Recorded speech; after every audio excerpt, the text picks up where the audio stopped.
नमस्कार साथियों, easy easy life YouTube channel पर आप सभी का हार्दिक स्वागत है। हमने एक नई सीरीज शुरू की है एनसीईआरटी बुक्स की और क्लास 6 एनसीईआरटी हमारे पास जो पार्ट 1 है उसका आज़म चैप्टर 2 आखेट खाद्य संग्रह से भोजन उत्पादन तक की इस चैप्टर को पढ़ने जा रहे हैं। तो आइए शुरू करते हैं। यहाँ पर एक बच्चा है तुषार नेम का, वो अपने एक रिश्तेदार की शादी में दिल्ली से चेन्नई जा रहा था। रेल में उसे खिड़की वाली सीट मिल गई जिससे वो बाहर देखने लगा। तेज दौड़ती हुई गाड़ी से उसने देखा पेड़ पौधे घर खेत खलिहान बड़ी तेजी से पीछे की ओर छूटते चले जा रहे हैं। तभी उसके चाचा ने उसके कंधे पर हाथ रख के पूछा, कहा, पता है लोगों ने मात्र 150 साल पहले रेल से यात्रा करनी शुरू की थी, बस तो इसके कुछ दशक बाद में आई। तुषार सोचने लगा कि जब लोगों के पास आने जाने के लिए तेज रफ्तार वाली सवारियां नहीं थी तो क्या वे यात्रा नहीं करते थे? क्या वे अपनी सारी जिंदगी एक ही जगह पर बिता दिया करते थे? नहीं, ऐसी बात नहीं थी। अब ये इंट्रो है, इसका मतलब ये है कि इस चैप्टर में हमें क्या पढ़ना है कि हमें उन लोगों के यानी प्राचीन समय में जब मीन्स ऑफ ट्रांसपोर्टेशन नहीं था यानी यातायात के साधन या ऐसी परिवहन की कोई सुविधाएं उपलब्ध नहीं थी, तो क्या लोग हमेशा एक ही जगह पर रहते थे? क्या वो कहीं आते जाते नहीं थे या लंबी दूरी की यात्राएं तय नहीं करते थे? तो ऐसा नहीं था। आरंभिक मानव के बारे में ये है कि वो इधर उधर क्यों घूमते थे। हमने उन लोगों के बारे में जानते हैं जो इस उपमहाद्वीप में यानी भारतीय उपमहाद्वीप में 20 लाख साल पहले रहा करते थे। आज हम उन्हें आखेटक खाद्य संग्राहक के नाम से जानते हैं। आखेटक यानी शिकार करने वाले, खाद्य संग्राहक यानी भोजन की व्यवस्था करने वाले, भोजन को यानी अनाज को संग्रह करके रखने वाले लोग। भोजन का इंतजाम करने की विधि के आधार पर उन्हें इस नाम से पुकारा जाता है। आमतौर पर खाने के लिए वे यानी जो पूरा पाषाण के काल के जो लोग थे, मध्य पाषाण काल के जो लोग थे या जो नव पाषाण काल के लोग थे या जो जो सभ्यताएं हमें देखने को मिली हैं, उन सभ्यताओं में लोग क्या करते थे? ये खाने के लिए जंगली जानवरों का शिकार करते थे, मछलियाँ और चिड़िया पकड़ते थे, फल मूल दाने पौधे पत्तियाँ अंडे इकट्ठा किया करते थे। आखेटक खाद्य संग्राहक समुदाय के लोग एक जगह से दूसरी जगह पर घूमते रहते थे। ऐसा करने के कई कारण थे। अब एक जगह से दूसरी जगह के घूमने के कारण बहुत सारे थे। क्या क्या हो सकते हैं वो कारण? कि पहला कारण तो ये है कि अगर वो लोग एक ही जगह पर ज़्यादा टाइम तक अगर रुक जाते तो वहाँ के आस-पास के जो पेड़ पौधे हैं, जो पत्तियाँ हैं या फल हैं, जानवर हैं, उनको ये मारकर खाकर समाप्त कर देते थे। तो इनको भोजन की तलाश में दूसरी जगहों पर जाना पड़ता था। दूसरा कारण ये है कि जानवर अपने शिकार के लिए या जो फिर हिरन है या दूसरे जो मवेशी हैं, गाय बैल भैंस वगैरह वगैरह और जो जानवर हैं, ये अपना चारा ढूंढने के लिए भी एक जगह से दूसरी जगह पर जाया करते हैं। तो इन जानवरों का शिकार करने वाले लोग भी इनके पीछे पीछे जाया करते होंगे। ये कारण है किस चीज़ के कि लोग कहाँ कहाँ पर ऐसे घूमते रहते थे। कारण क्या थे? पहली चीज़ तो है कि एक स्थान पर अगर किसी वनस्पति की या भोज्य पदार्थों की कमी हो जाती थी तो उनको दूसरी जगह पर ढूंढने के लिए जाना पड़ता था। दूसरा कारण था कि जो जानवर हैं वो अपने चारे के लिए या अपने शिकार के लिए अगर जाते थे तो इनके पीछे पीछे ये लोग भी चले जाते थे। तीसरा कारण हम देखते हैं कि पेड़ों और पौधों में फल फूल अलग अलग मौसम में आते हैं। बिल्कुल सही बात है कि कई जो पौधे हैं वो अपने फूल और फल जो है अलग अलग मौसम में देते हैं। कोई गर्मी में, कोई सर्दी में, कोई बरसाती मौसम में। इस तरह से लोगों को उनकी तलाश में उपयुक्त मौसम के अनुसार अन्य इलाकों में घूमते थे। और चौथा कारण ये है कि पानी के बिना किसी भी प्राणी या पेड़ पौधे का जीवित रहना संभव नहीं होता और पानी झीलों झरनों नदियों में ही मिलता है। यद्यपि कई नदियों और झीलों का पानी कभी नहीं सूखता, कुछ झीलों और नदियों में पानी बारिश के बाद ही मिल पाता है। ये तो हमने पढ़ा भी है कि एक तो नित्यवाही नदियाँ होती हैं और एक होती हैं बरसाती नदियाँ या बरसाती मौसम में जो नदियाँ गिर जाती हैं वो। और इसलिए ऐसी झीलों और नदियों के किनारे बसे लोगों को सूखे मौसम में पानी की तलाश में इधर उधर जाना पड़ता होगा। आरंभिक मानव के बारे में जानकारी कहाँ से मिलती है, कैसे मिलती है? पुरातत्वविदों को कुछ ऐसी वस्तुएं मिली हैं जिनका निर्माण और उपयोग आखेटक खाद्य संग्राहक लोग जो है किया करते थे, और ये संभव है कि लोगों ने अपने काम के लिए पत्थरों, लकड़ियों और हड्डियों के औजार बनाए हो। यानी कि आरंभिक जो औजार बनाए गए थे वो पत्थरों के, लकड़ियों के और हड्डियों के बनाए गए थे। इनमें से पत्थरों के औजार आज भी बचे हुए हैं, लकड़ियों के तो जल खत्म हो जाते हैं और कोयला बन जाता है, और हड्डियों के औजार भी हैं जो धीरे धीरे जो है खत्म हो जाते हैं, नष्ट हो जाते हैं, लेकिन पत्थर जो है वो बहुत लंबे टाइम तक खत्म नहीं होता है। इनमें से कुछ औजारों का उपयोग फल फूल काटने, हड्डियां और मांस को काटने, पेड़ों की छाल और जानवरों की खाल उतारने के लिए किया जाता था। यानी कि ये जो पत्थर, लकड़ी और हड्डियों के जो औजार बनाए गए थे, इनको किस किस कामों में लिया जा सकता था? फल फूल काटने में, या हड्डियों और मांस को काटने में, पेड़ों की छाल और जानवरों की खाल उतारने के लिए किया जाता था। कुछ के साथ हड्डियों या लकड़ियों के मुट्ठे लगाकर भाले और बाण जैसे हथियार बनाए जाते थे। कुछ औजारों से लकड़ियां काटी जाती थी। लकड़ियों का उपयोग ईंधन के साथ साथ झोंपड़ियां और औजार बनाने के लिए भी किया जाता था। अब ये जो चित्र दिए गए हैं इसमें, ये पत्थरों के जो औजार हैं ये दिए गए हैं, ठीक है, ये औजार है। इससे क्या है, किसी जानवर की खाल को खींचना हो या किसी जड़ को काटना हो, है ना, इन पत्थरों का, इनका इस्तेमाल किया जाता था। जैसे ये मिट्टी को खोदे जा रहा है ना, तो इनकी सहायता ली जाती थी उन औजारों के लिए। यानी इंसान के खाने योग्य जड़ों को खोदने के लिए इनका उपयोग किया जाता था। फिर दाएं जो है वो जानवर की खाल से बने वस्त्रों को सिलने के लिए किया जाता था। इस तरह के औजारों का उपयोग भी, पत्थर के औजारों का उपयोग भी किया जाता था।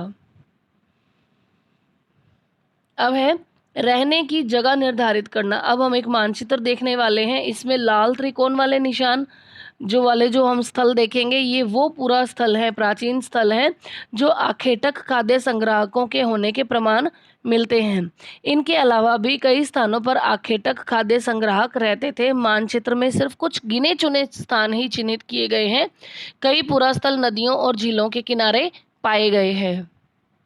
अब हम देखते हैं, पहले लाल त्रिकोण वाले जो निशान हैं वो देखते हैं। देखिए ये जो है, ये हम देख रहे हैं यहाँ पर, ये जो मेहरगढ़ का इलाका है, ये बोलन दर्रे के पास का इलाका है जो ईरान की तरफ पड़ता है। ये वर्तमान पाकिस्तान का क्षेत्र है, ठीक है, ये वर्तमान पाकिस्तान का क्षेत्र है, मेहरगढ़ वाला इलाका। ये है जम्मू कश्मीर वाला, ये बुर्ज होम है, ये वर्तमान कश्मीर में है, जहाँ पर हमें किसके अवशेष मिले हैं? गर्तावास के। ये हम आगे अभी पढ़ेंगे इसके बारे में। गर्तावास गड्ढे में बना हुआ एक घर है जिसमें नीचे उतरने के लिए सीढ़ियाँ होती हैं, और इसके अंदर लोग रहा करते थे। और घर के अंदर और बाहर भी, घर के बाहर भी आग जलाने के साक्ष्य वगैरह भी मिलते हैं। ये यहाँ पर हम देखते हैं, ये जो इलाका है, ये मेहरगढ़ वाला, ये पाकिस्तान का इलाका है, यानी वर्तमान पाकिस्तान का क्षेत्र है ये सारा। और मेहरगढ़ यहाँ पर बोलन दर्रा है जो ईरान की तरफ जो रास्ता जाता है वहाँ पर है। और सबसे पहले जो जौ और गेहूँ उत्पादन के जो साक्ष्य मिले हैं वो मेहरगढ़ से मिले हैं, गेहूँ और जौ के, ठीक है, ये इसको उपजाने के साक्ष्य यहाँ से मिले हैं। फिर इसके अलावा पहले तो हम ये देख लेते हैं इन स्थलों को आइडेंटिफाई कैसे करना है। जैसे पूरा पाषाणिक स्थल है, ये लाल त्रिकोण से बनाए गए हैं। जो नव पाषाण काल के हैं वो नीले रंग से बनाए गए हैं, नव पाषाण जो है वो नीले रंग से है। और फिर है महापाषाणिक। महापाषाणिक जो है यहाँ पर हम लोग देख रहे हैं, ये ग्रीन कलर से बनाई गई हैं, है ना, ये कैसे बनाई गई हैं? ग्रीन कलर से बनाई गई हैं। तो इस तरह से हम चीज़ें देख रहे हैं कि आरंभिक गांव है, आधुनिक नगर है, ये सारी चीज़ें धीरे धीरे हम लोग इसमें देखने वाले हैं। जैसे ये हम देखते हैं पूरा पाषाणिक। पूरा पाषाणिक जो है हम यहाँ देखते हैं, ये जो है कुरनूल की गुफाएं, है ना, ये देखेंगे हम। इसके अलावा हम क्या देखते हैं, कुरनूल की गुफाओं के अलावा हमारा पूरा पाषाणिक स्थल क्या है? हुसंगी, ये भी पूरा पाषाणिक काल का स्थल है ना। और इसके अलावा पूरा पाषाणिक नहीं बताया हुआ और कोई, ये भीमबेटका, ये एमपी में है, भीमबेटका जो है वो एमपी में है, ठीक है। तो इसी तरह से नवपाषाणिक काल के जो हैं, जैसे ये चिरांद है, कोल्डी हवा है, महागढ़ा है, ये यूपी बिहार के क्षेत्र के हैं। दाओजली, हेडिंग, ये पूर्वोत्तर में आ गए, है ना।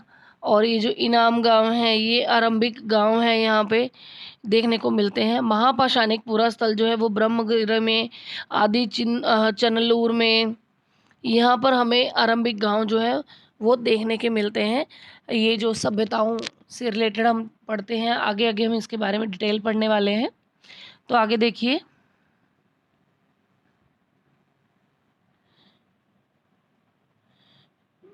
चूंकि पत्थर के उपकरण बहुत महत्वपूर्ण थे, इसलिए लोग ऐसी जगह ढूंढते रहते थे जहां पर अच्छे पत्थर मिल सके। अभी एक शैल चित्रकला के बारे में एक प्रिंट दिया गया है, यानी कि यहाँ पर एक शिकारी है जो किसी जानवर का शिकार कर रहा है। ये है भीमबेटका, आधुनिक एमपी का क्षेत्र है।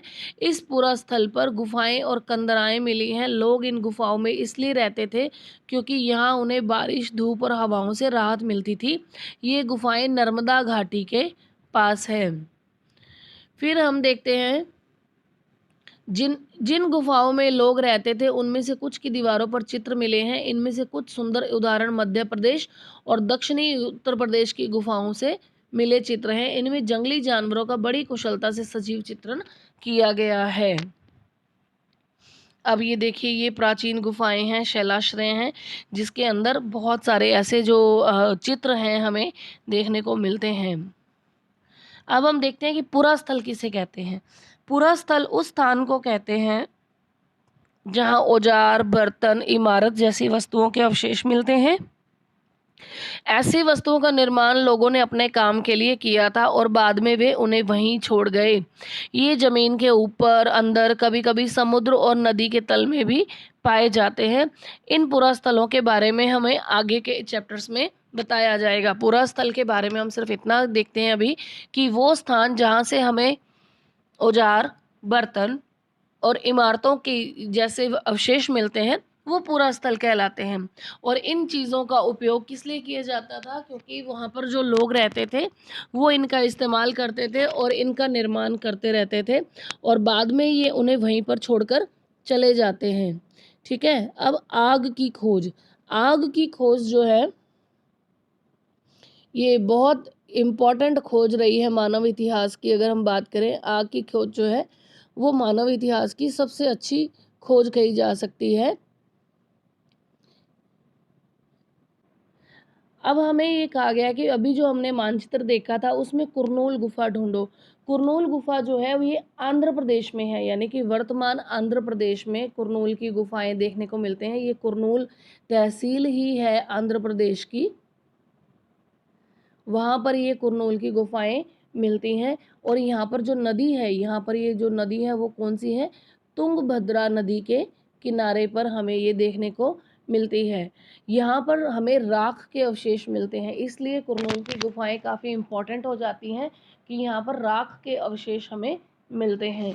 और यहाँ पर इसका मतलब ये हो जाता है कि आरंभिक लोग जो है वो आग जलाना सीख गए थे और आग का इस्तेमाल कई कार्यों के लिए किया जाता होगा, जैसे कि प्रकाश के लिए, यानी आग को हम किस लिए जलाते हैं कि ताकि हमें रोशनी मिल सके, मांस को पकाने के लिए, भूनने के लिए, और ख़तरनाक जानवरों को दूर रखने के लिए आग का इस्तेमाल किया जाता था। और अब हम बात करते हैं नाम और तिथियों के बारे में। देखिए, हम जिस चीज़ के बारे में पढ़ रहे हैं, पुरातत्वविदों ने, आर्कियोलॉजिस्ट ने उनके बड़े बड़े नाम रखे हैं। आरंभिक काल को वो पूरा पाषाण काल कहते हैं। पूरा पाषाण यानी पूरा यानी प्राचीन, और पाषाण यानी पत्थर। यानी कि ये जो शब्द है दो शब्दों से मिलकर बना है, पूरा यानी प्राचीन, पाषाण यानी पत्थर। यह नाम पुरा स्थलों से प्राप्त पत्थर के औजारों के महत्व को बताता है कि आज हजारों सालों बाद भी ये पत्थर के औजार वैसे के वैसे पड़े हैं। पूरा पाषाण काल जो है वो 20 लाख साल पहले से 12,000 साल पहले के दौरान का माना जाता है। यानी जो पूरा पाषाण काल है, जो आरंभिक पाषाण काल है, वो 20 लाख साल पहले शुरू हो गया था। उसके बाद हम बात करते हैं, इस काल को हम 3 भागों में विभाजित करते हैं। पूरा पाषाण काल को, पूरा पाषाण को करते हैं हम आरंभिक, पाषाण काल में, मध्य पाषाण काल में और उत्तर पाषाण पूरा पाषाण काल में। यानी कि अब इनको डिटेल में अगर हम देखें, आरंभिक पाषाण काल यानी कि बिल्कुल मानव इतिहास की लगभग 99% कहानी इसी काल के दौरान घटित हो जाती है, जिस काल में हम पर्यावरणीय बदलाव कहते हैं। इसे मेसोलिथ यानी मध्य पाषाण युग कहा जाता है।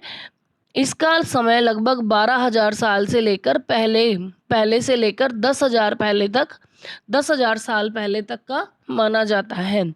यानी कि अगर हम देखें तो हमारा जो पूरा पाषाण काल है, एक मिनट,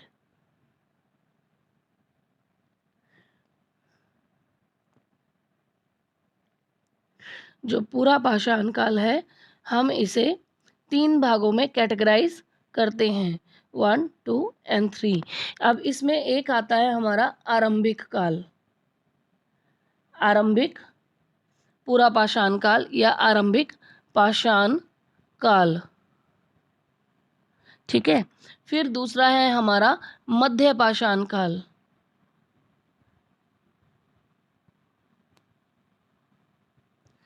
ठीक है। अब इसे हम मध्य पाषाण काल को एक और नाम से जानते हैं, मेसोलिथ। मेसोलिथ इसे कहा भी जाता है, ठीक है। और इसका जो टाइम पीरियड है वो 12,000 साल पहले से लेकर 10,000 साल पहले तक का रहा है। इस टाइम पे आरंभिक पाषाण काल में जो क्या होते थे, औजार जो होते थे वो बड़े बड़े थे, यानी पत्थर के जो औजार थे वो बड़े थे और नुकीले नहीं थे, ठीक है।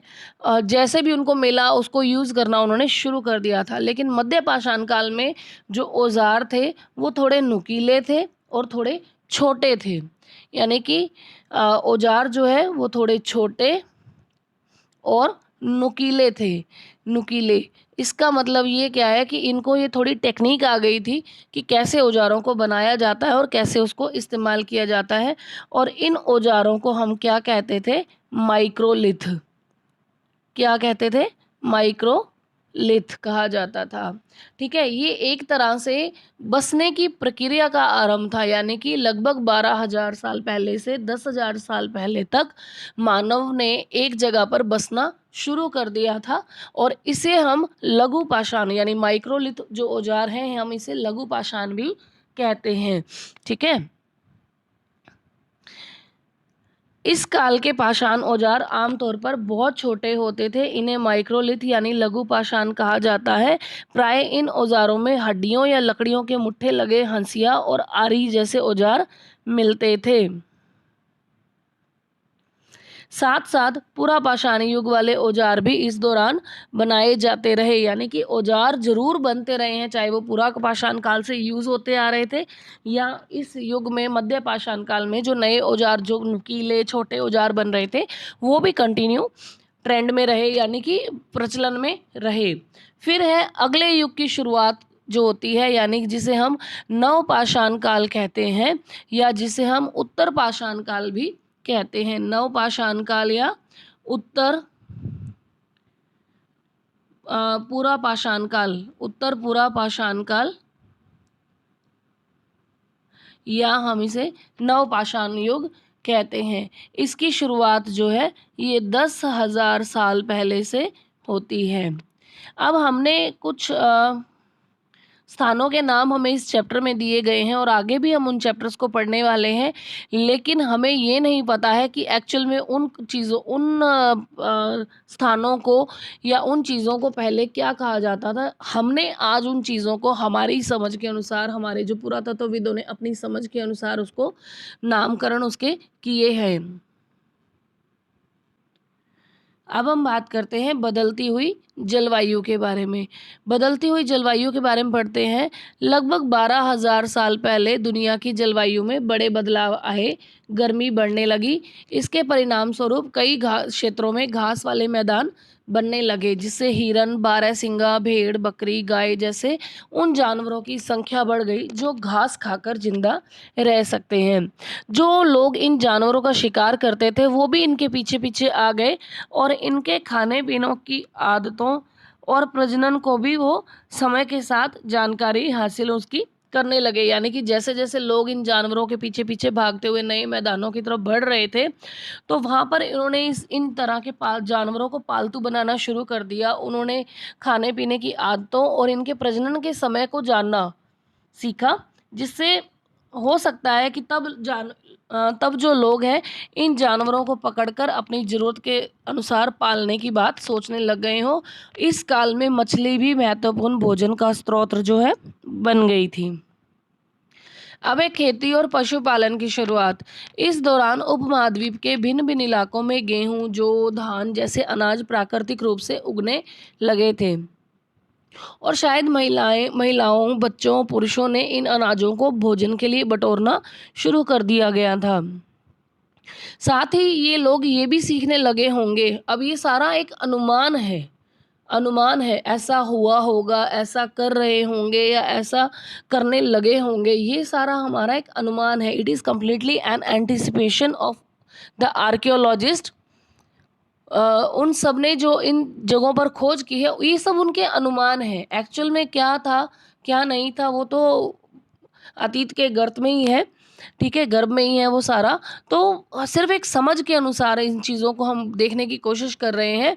तो अब ये क्या कहते हैं कि धीरे धीरे लोग शायद ये भी सीखने लगे होंगे कि अनाज कहाँ उगते थे, कब पककर तैयार होते थे। ऐसा करते करते लोगों ने इन अनाजों को खुद पैदा करना सीख लिया होगा और धीरे धीरे वे किसान बन गए होंगे। इसी तरह से लोगों ने अपने घरों के आसपास चारा रखकर जानवरों को आकर्षित करके उनको पालतू बनाया होगा। सबसे पहले जिस जंगली जानवर को पालतू बनाया गया वह कुत्ते का जंगली पूर्वज था, यानी कि सबसे पहले बनाया गया जो पालतू जानवर था वो कुत्ता था, जंगली कुत्ता। धीरे धीरे लोग भेड़, बकरी, गाय, सूअर जैसे जानवरों को अपने घर के नज़दीक आने को उत्साहित करने लगे। ऐसे जानवर झुंड में रहते थे और ज़्यादातर घास खाते थे। अक्सर लोग अन्य जंगली जानवरों के आक्रमण से इनकी सुरक्षा किया करते थे, और धीरे धीरे वे इनके पशुपालक भी बन गए होंगे, यानी कि इन पशुओं की देखभाल करते करते, उनके प्रजनन को देखते हुए, उनके चारे वगैरह की व्यवस्था करते हुए ये लोग पशुपालक भी बन गए। अब है बसने की प्रक्रिया। इसके बारे में हमने अभी पढ़ा भी था कि लोगों द्वारा पौधे उगाने, जानवरों की देखभाल करने को बसने की प्रक्रिया का नाम दिया गया है। अपनाए गए ये पौधे तथा जानवर अक्सर जंगली पौधों तथा जानवरों से थोड़ा भिन्न होते हैं। इसकी वजह यह है कि बसने की प्रक्रिया की दिशा में अपनाए गए पौधों या जानवरों का लोग चयन करते हैं। उदाहरण के तौर पर लोग उन्हीं पौधों या जानवरों का चयन करते हैं जिनके बीमार होने की संभावना कम होती है। यही नहीं, लोग उन पौधों को चुनते हैं जिनसे बड़े दाने वाले अनाज पैदा होते हैं, साथ ही जिनकी मजबूत डंठलें अनाज के पके दानों के भार को संभाल सके। ऐसे पौधों के बीजों को संभाल कर रखा जाता है ताकि फिर से उगाने के लिए उनके गुण सुरक्षित रह सकें। उन्हीं जानवरों को आगे प्रजनन के लिए चुना जाता है जो आमतौर पर अहिंसक होते हैं। इसलिए हम देखते हैं कि पाले गए जानवर अथवा कृषि के लिए अपनाए गए पौधे जंगली जानवरों और जंगली पौधों से धीरे धीरे भिन्न होते गए। अब यहाँ पर जैसे मिसाल के तौर पर जंगली जानवरों की तुलना में पालतू जानवरों के दांत और सींग छोटे होते हैं। ये देखिए, ये यहाँ पर दांतों के प्रकार दिए गए हैं। ये किसी पालतू जानवर के दांतों के निशान दांत हैं और ये किसी जंगली जानवर के दांत हैं। तो फर्क देख सकते हैं हम, है ना। इन दांतों को देखो, इनमें से कौन सा जंगली सुअर का है और कौन सा पालतू सुअर का। तो जो छोटे वाला है वो पालतू सुअर है के दांत है, और जो बड़े बड़े दांत हैं वो जंगली सुअर के दांत हैं। बसने की प्रक्रिया पूरी दुनिया में धीरे धीरे चलती रही है। यह करीब 12,000 साल पहले शुरू हुई, यानी कि ये मध्य पाषाण काल में शुरू हुई, जिसे हम मेसोलिथ भी कहते हैं।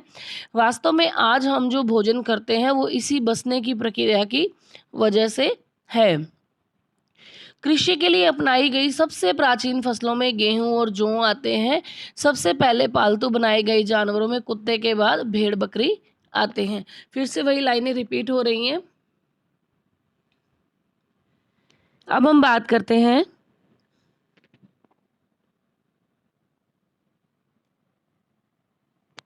एक नवीन जीवन शैली। एक नवीन जीवन शैली। तुम किसी पौधे के बीज को बोकर देखो, तुम पाओगे कि इसे विकसित होने में कुछ वक्त लगता है। बिल्कुल सही बात है कि अगर हम किसी बीज को बोते हैं तो उसकी जो सैपलिंग है या जो सीडलिंग होती है, जो उसकी जो उपज धीरे धीरे शुरू होती है, ग्रोथ है, वो कुछ दिन, महीने या फिर साल भी ले लेती है। इसलिए जब लोग पौधे उगाने लगे तो उनकी देखभाल करने के लिए उनको एक ही जगह पर लंबे समय तक रहना पड़ा था। बीज बोने से लेकर फसलों के पकने तक, उनकी सिंचाई करने, खरपतवार हटाने और जानवरों और चिड़ियों से उनकी सुरक्षा करने के लिए बहुत से काम शामिल थे।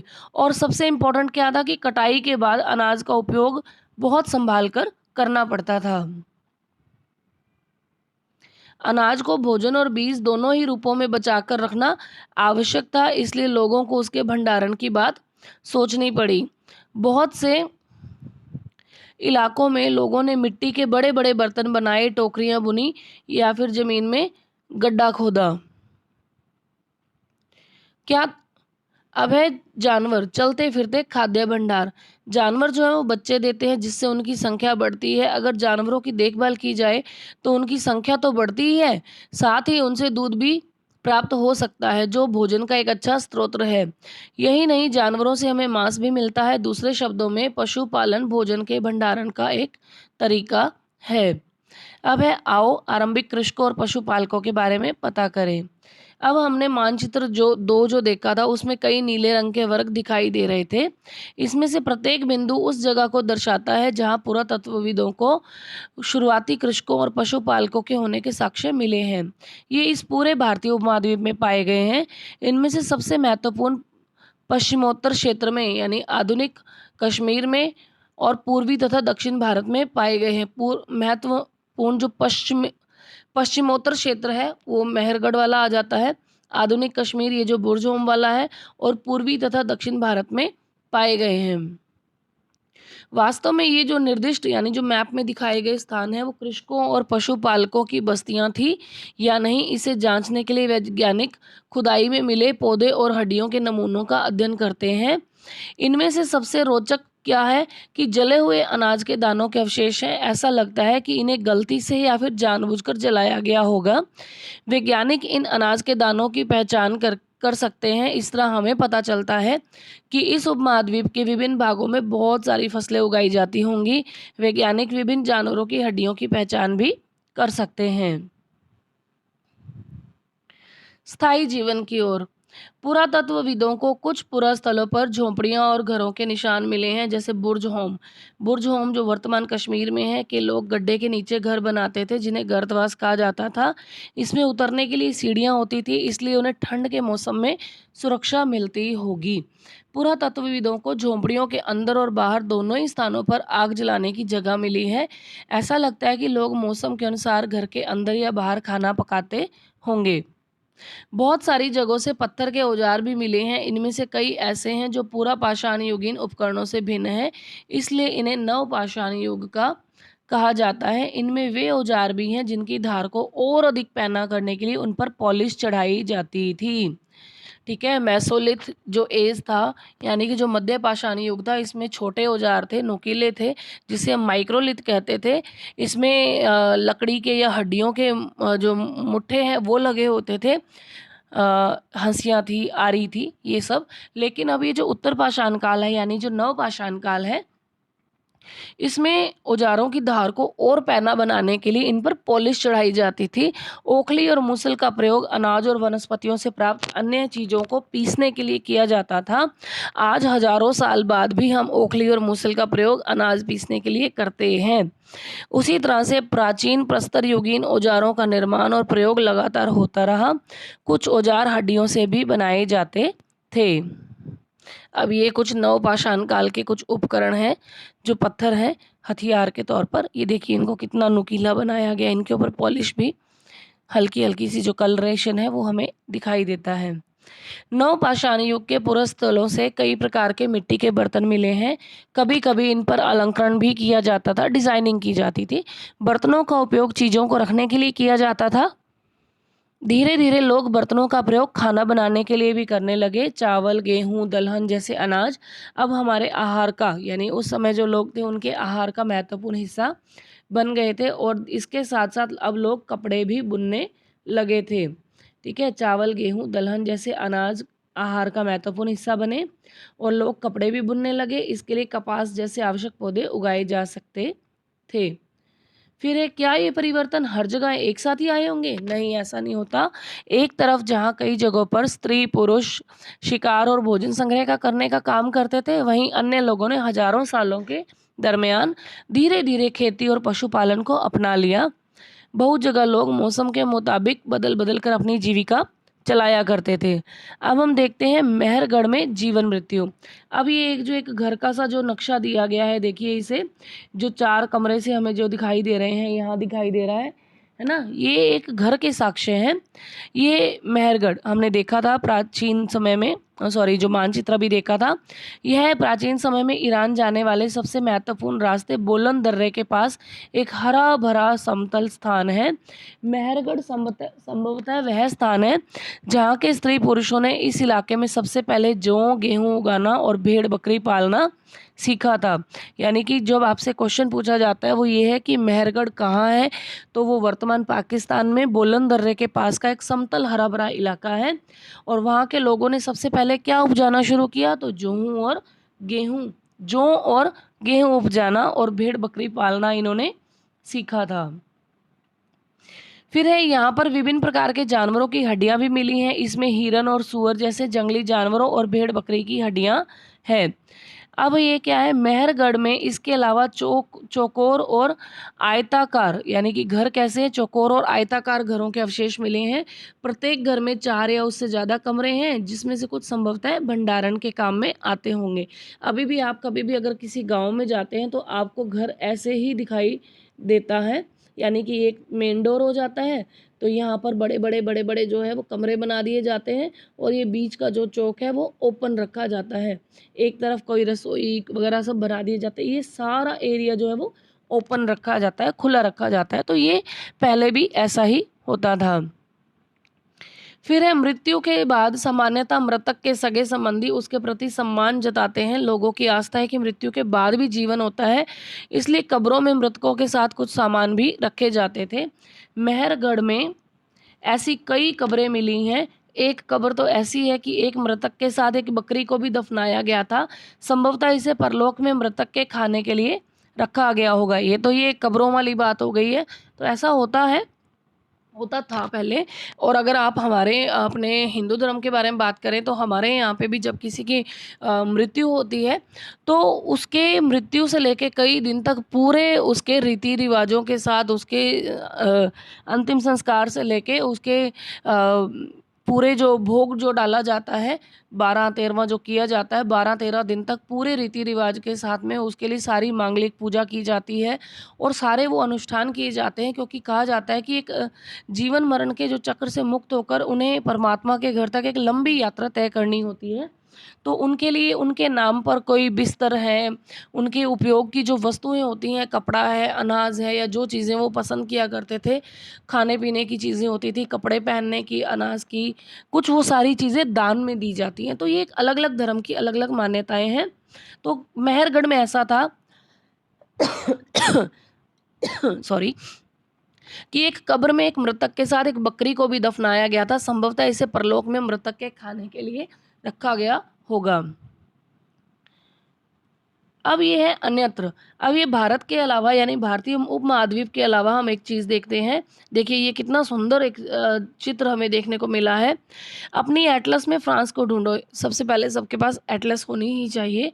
आपको वर्ल्ड मैप और इंडियन मैप ये सब हमारे को अच्छे से आने चाहिए। राजस्थान मैप को फिलअप करना, क्योंकि अगर हम किसी जियोग्राफिकल एरिया को अगर अच्छे से समझ जाते हैं तो हम उसके हिस्ट्री और पॉलिटिकल एरिया को भी समझ सकते हैं। यह जो चित्र है वो फ्रांस की एक गुफा का है। इस पुरा स्थल की खोज लगभग 100 साल पहले 4 स्कूली बच्चों ने की थी। इस तरह के चित्र लगभग 20,000 साल पहले से लेकर 10,000 साल पहले के बीच में बनाए गए होंगे। इसमें कई जानवरों के चित्र हैं। इसमें जंगली घोड़े, गाय, भैंस, गैंडा, रेंडियर, बारहसिंगा और सूअरों को गहरे चमकीले रंगों से चित्रित किया गया है। इन रंगों को, कितनी इंपॉर्टेंट लाइन है, लौह अयस्क और चारकोल जैसे खनिज पदार्थों से बनाया जाता था। यह संभव है कि इन चित्रों को उत्सव के अवसरों पर बनाया जाता था या फिर इन्हें शिकारियों द्वारा शिकार पर निकलने से पहले कुछ अनुष्ठानों के लिए बनाया जाता होगा। देखिए यहाँ पर ये कितने अच्छी तरह से ये उकेरे गए हैं चित्र, देखिए ना, जंगली जानवर आपस में भाग रहे हैं लड़ते हुए। अब हम देखते हैं टर्मिनोलॉजी को हम एक बार रुक कर देखते हैं। एक नवपाषाण काल, एटलस में तुर्की को ढूंढो। तुर्की जिसे टर्की भी कहा जाता है वर्तमान में। नवपाषाण युग के सबसे प्रसिद्ध पुरास्थलों में एक चताल युग जो है वो तुर्की में है। यहाँ दूर दराज स्थानों से कई चीज़ें लाई जाती थी और इनका उपयोग किया जाता था, जैसे सीरिया से लाया गया चकमक पत्थर, लाल सागर की कोड़ियाँ, भूमध्य सागर की सीपियाँ। इम्पॉर्टेंट चीज़ ये है कि उस समय तक पहिए वाले वाहन का विकास ही नहीं हुआ था। लोग सामान खुद या जानवरों की पीठ पर लेकर जाया करते थे। अब है टर्मिनोलॉजी, उपयोगी शब्द है आखेटक, खाद्य संग्राहक। आखेटक यानी शिकार करने वाले, खाद्य संग्राहक यानी जो फल फूल, अनाज, दालें, पत्तियां, जड़ें, ये सारी चीज़ों को संभाल कर रखते थे कि आने वाले थोड़े समय में उनको उनकी ज़रूरत पड़ सकती है। पूरा स्थल प्राचीन स्थलों के बारे में है। उद्योग स्थल, ऐसे स्थल जहाँ पर कोई उद्योग बनाए गए थे। आवासीय स्थल, जहाँ पर मनुष्य ने अपने आवास से रिलेटेड जगह बनाई थी, इन जगहों का निर्माण किया था जहाँ पर वो रहते थे। पूरा पाषाण यानी ऐसे प्राचीन पत्थर युग वाला समय।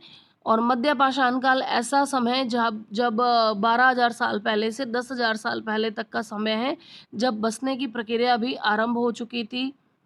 फिर है लघु पाषाण काल, ये भी हमारा इसी तरह से ही है, यानी कि ये जो उत्तर पाषाण काल है इसी का है। 10,000 साल पहले का। कृषक यानी किसान, पशुपालक यानी पशुओं को पालने वाले। नव पाषाण युग यानी कि 10,000 साल पहले की जो शुरुआत है वो यही है।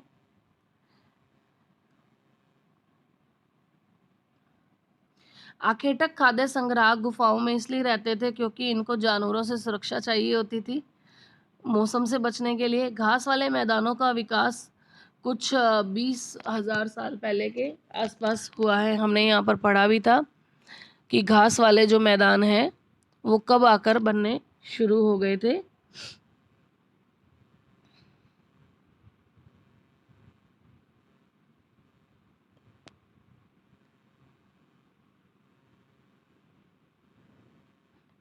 लगभग 12,000 साल पहले के आसपास, क्योंकि जानवर आगे से आगे चले जाते थे, तो 12,000 साल पहले के आसपास काफ़ी चेंजेस आ गए थे और घास वाले मैदान जो है मध्य पाषाण काल में बनने लग गए थे।